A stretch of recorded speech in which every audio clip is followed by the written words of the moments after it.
تو حج بیت اللہ ان لوگوں پر لاگو ہوتا ہے، ان لوگوں پر فرض ہے جو صاحب استطاعت ہے، مسلمان ہیں، بالغ ہیں، اور اتنا مال ان کے پاس موجود ہے کہ آنے جانے کے اخراجات پورے کر سکتے ہیں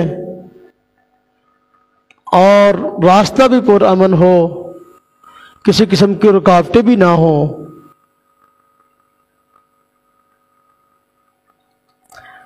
اور شادی شدہ ہے تو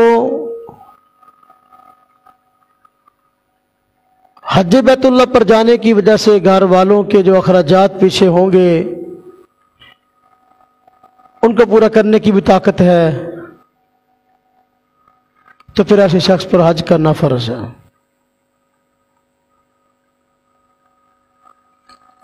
اگر خاتون ہے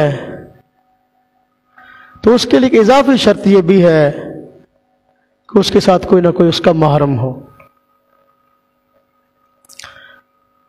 اگر کوئی محرم نہیں ہے